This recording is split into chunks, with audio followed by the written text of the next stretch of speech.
देखिए, ICICI prudential mutual fund house की तरफ से एक नया एनएफओ लॉन्च किया जा रहा है, नया फंड लॉन्च किया जा रहा है। आज की इस वीडियो में उसी एनएफओ के बारे में डिटेल्स में हम बातें करने वाले हैं और पूरी तरह से आपको मैं इन्फॉर्मेशन देने वाला हूं कि कैसा ये फंड रहने वाला है, कौन सा फंड है।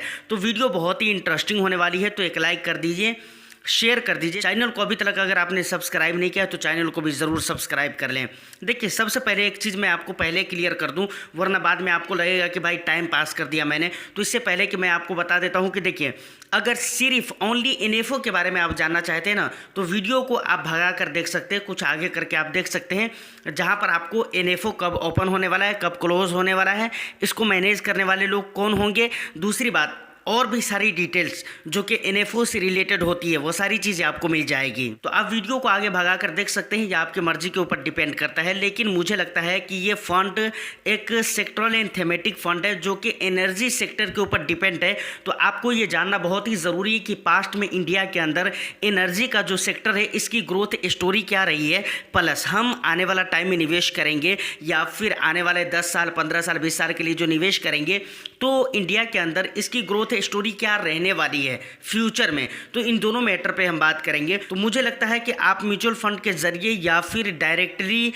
एनर्जी के सेक्टर में निवेश करना चाहते हैं तो आपको ये ज़रूर जानना चाहिए। तो चलिए बातों को हम यहीं से शुरू करते हैं।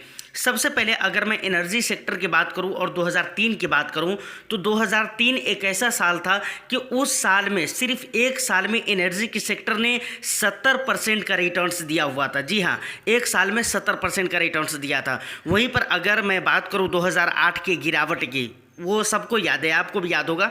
अगर आपको पता नहीं है तो आपने ज़रूर पढ़ा होगा, अगर आप कुछ दिनों से मार्केट में इन्वॉल्व है तो 2008 की गिरावट के टाइम पे एनर्जी का जो सेक्टर है 50% गिर गया था कुछ महीनों में। पूरा 2008 में नहीं, पूरा जो ये साल गुजरा 2008 उसमें नहीं, बल्कि कुछ ही महीनों में 50% तक के गिर गया था। लेकिन एनर्जी का सेक्टर पिछले 20 सालों में किसी साल में कम, किसी साल में ज़्यादा रिटर्न्स दिया है। उन सारे रिटर्न्स को अगर बराबर अगर हम ईयरली तौर पर देखें, यानी CAGR के तौर पर देखने की कोशिश करें, तो आपको पता चलेगा कि एनर्जी का सेक्टर पिछले 20 सालों में 20% का ईयरली रिटर्न्स दिया है। यानी आज से 20 साल पहले किसी ने 1 लाख रुपये का निवेश किया होता है एनर्जी के सेक्टर में, तो आज उसके पैसे 38 लाख रुपये से ज़्यादा होते हैं। तो यहाँ पे मोस्ट इम्पोर्टेंट थिंग ये है कि भाई यहाँ पर आपको ध्यान देना पड़ेगा कि देखिए, ये जो सेक्टर है बहुत ही मतलब रिस्की सेक्टर है। और किसी भी सेक्टर में अगर आप निवेश करते हैं, खासतौर से म्यूचुअल फंड के जरिए अगर आप थेमेटिक फंड में निवेश कर रहे हैं, तो वहाँ पर आपके पैसे सेम स्टॉक्स की तरह निवेश हो रहे हैं। मतलब जिस तरीके से स्टॉक में निवेश करते हैं तो पर्टिकुलर एक सेक्टर में आपके पैसे जा रहे हैं, एक कंपनीज में आपके पैसे जा रहे हैं, सेम इसी तरीके से म्यूचुअल फंड में भी है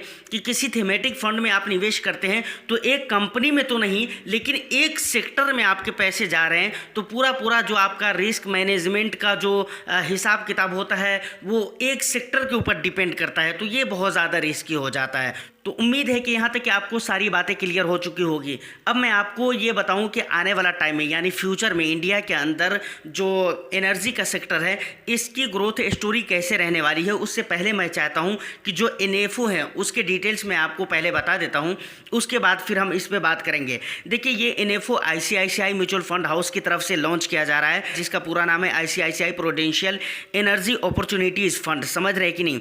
इस फंड का एनएफओ अगर लॉन्च डेट की अगर मैं बात करूं तो 2 जुलाई को ये लॉन्च होने वाला है। यानी आज आप 1 जुलाई को लगभग ये वीडियो देख रहे हैं और 16 जुलाई तक ही ये चालू रहेगा, मतलब ओपन रहेगा, आप इसमें इन्वेस्टमेंट कर सकते हैं। उसके बाद 16 जुलाई को ये बंद हो जाएगा। उसके बाद 5 दिन, 6 दिन, 7 दिनों के बाद जब भी ये री इन्वेस्टमेंट के लिए खुलेगा तो फिर आप इन्वेस्टमेंट कर सकते हैं। फंड टाइप की अगर बात की जाए तो ये एक ओपन इंडेड फंड होने वाले हैं। मतलब जब ये री इन्वेस्टमेंट के लिए ओपन होगा उसके बाद कभी भी आप अपने पैसे लगा सकते हैं और कभी भी आप अपने पैसे को निकाल सकते हैं। लेकिन यहाँ पर एग्जिट लोड को आपको ज़रूर याद रखना चाहिए, जो कि मैं आगे बताने वाला हूँ। सबसे पहले मैं एक्सपेंस रेशियो की बात करूँ तो यहाँ पर किसी भी वेबसाइट पर या किसी तरह का कोई डेटा नहीं है इसके एक्सपेंस रेशियो को लेकर।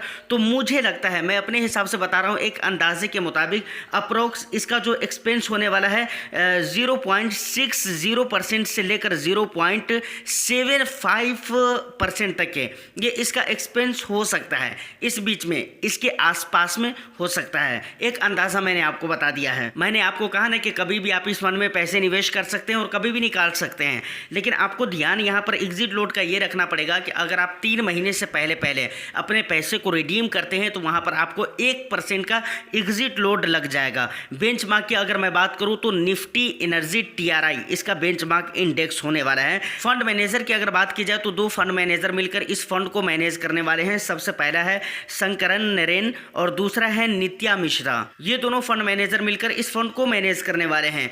अगर शुरुआत के टाइम पे जब ये री इन्वेस्टमेंट के लिए ओपन होगा तो उस टाइम पे जो NAV के प्राइस रहेंगे, देखिए कभी भी वो ज़्यादा भी रह सकते हैं, ऐसा नहीं है, लेकिन ज़्यादातर जो NFO के NAV प्राइस रहते हैं शुरुआती के टाइम पे वो 10 रुपये ही रहते हैं। तो लगभग यहाँ पर भी आप ये एक्सपेक्ट कर सकते हैं कि शुरुआती के टाइम पर जो NAV प्राइस रहने वाले हैं वो 10 रुपये के ही रहने वाले हैं। तो यहाँ तक NFO के बारे में जो भी बेसिक डिटेल्स थे वो मैंने आपको बता दिया है। अभी लमसम और SIP को लेकर अगर मैं बात करूँ तो लमसम लगभग 5,000 रुपये से किए जाएंगे, लेकिन SIP को लेकर ऐसी कोई बात अभी तक आई नहीं है। आगे आएगा तो आपको कहीं ना कहीं से पता चल जाएगा या फिर मैं भी आपको इन्फॉर्म कर सकता हूँ।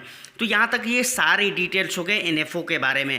अब अगर हम ये बात करें कि भाई आने वाला टाइम में इंडिया के अंदर इसकी ग्रोथ स्टोरी कैसी होने वाली है, मतलब क्या इंडिया के अंदर आने वाला टाइम में इसका ग्रोथ पॉसिबल है या नहीं है, तो देखिए इसको मैं बहुत ही सिंप्लीफाई करके क्लियर करना चाहूँगा इस बात को। देखिए एक एग्जाम्पल से समझते हैं। देखिए एक होती है इंसानी ज़िंदगी में 2 चीज़ें होती हैं, एक होती है क्या, एक होती है शौक और एक होती है ज़रूरत। शौक उसे कह सकते हैं, आसान लफ्ज़ों में अगर कहा जाए तो शौक आप उसे कह सकते हैं जिसके बगैर आपकी ज़िंदगी कट सकती है, जिसके बगैर आपकी ज़िंदगी चल सकती है। लेकिन ज़रूरत उसको कहते हैं जिसके बगैर आपकी ज़िंदगी चल नहीं सकती है।